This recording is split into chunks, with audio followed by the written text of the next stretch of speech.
nation will hire a president, a commander-in-chief, and leader of the free world. So let's compare their resumes, shall we?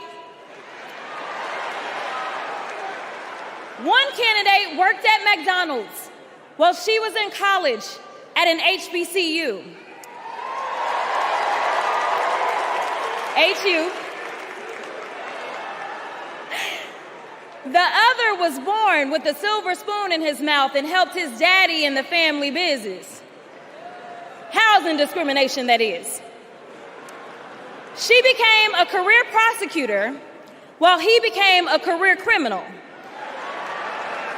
With 34 felonies, 2 impeachments, and 1 porn star to prove it.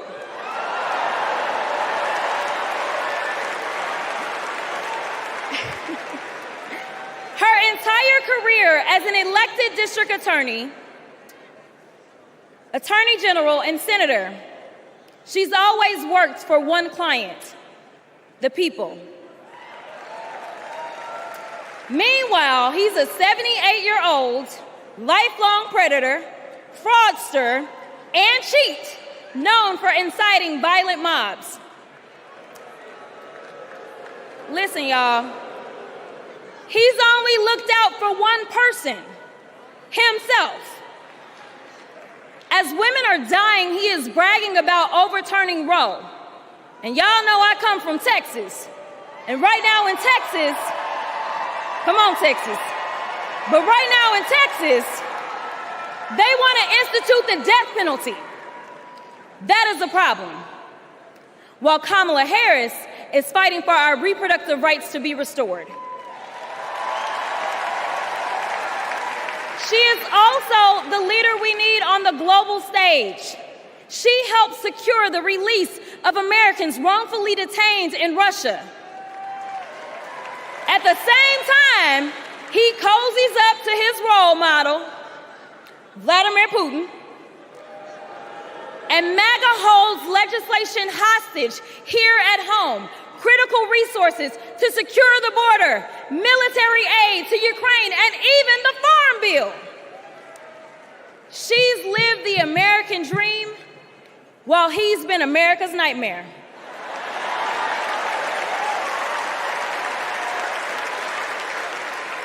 America, looking at the 2 choices before you, who would you hire? Donald Trump or Kamala Harris?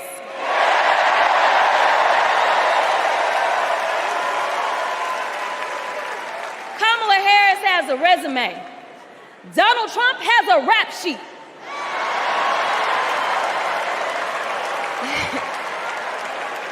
She presides over the Senate while he keeps our national secrets next to his thinking chair. Y'all know what I said that other time. In Mar-a-Lago.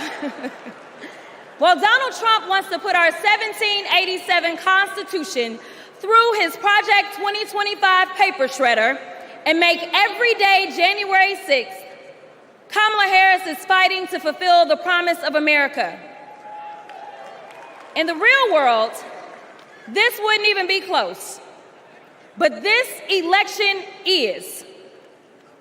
Don't make a mistake.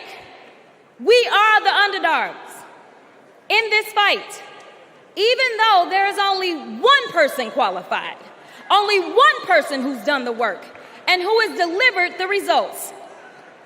And she needs you. She needs your one vote this November. Can we count on you?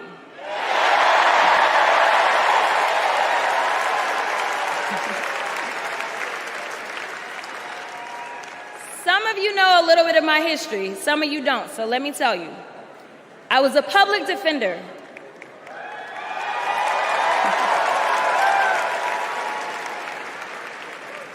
I did criminal defense as well as practiced civil rights law for almost 2 decades.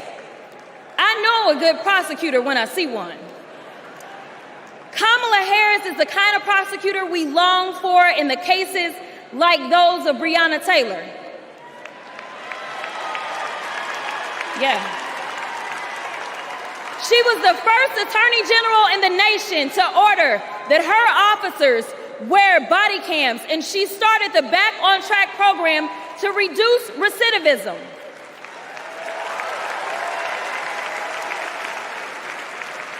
Listen, y'all, she did all these things because she genuinely cares about people.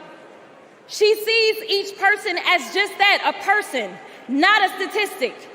She's proven that since the first day she stepped into a courtroom and said what y'all already heard Hillary say. I did not copy off of her speech. I just want y'all to know.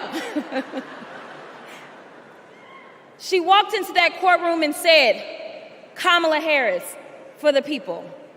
And she meant that.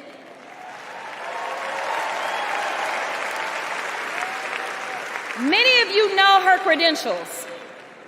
But what I love about Kamala Harris goes beyond her resume, is that she sees the humanity in everyone. She's the only candidate in this race who is capable of empathy. When I first got to Congress, I wasn't sure I made the right decision. The Chaos Caucus couldn't elect a speaker, and the Oversight Committee was unhinged. I was going through all of this when I visited the Vice President's residence for the first time. As I approached Vice President Harris for our official photo, she turned to me and asked, "What's wrong?" Mind you, we'd never met, but she saw right through me. She saw the distress. I immediately began crying.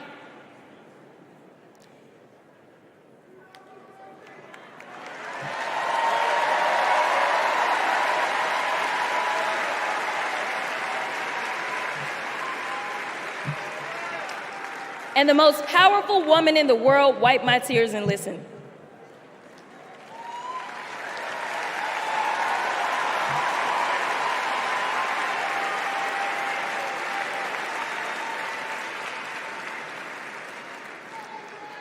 It's so hard for me to tell this story.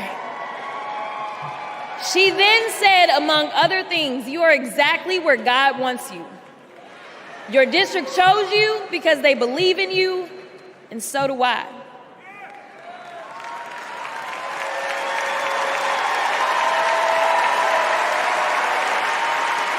I'm gonna stop.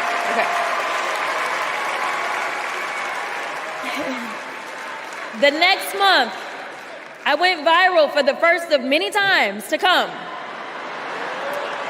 for hitting Republicans with a dose of their own medicine. That brief but impactful interaction gave me my legislative legs, and I've been running ever since.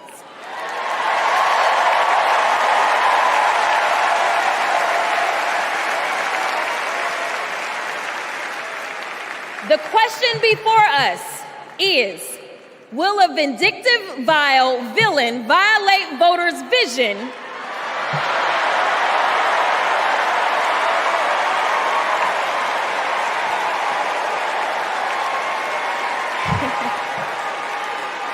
for a better America or not? I hear alliterations are back in style. We deserve better. We deserve a president who can be a bright light in a sea of darkness. One who will pull us forward, because we won't go back. Amanda Gorman said it best: "There's always light if only we are brave enough to see it. If only we are brave enough to be it." Kamala Harris showed me that light. And America, when she is our president, together we will shine as that beacon of hope and freedom around the world once more. God bless y'all.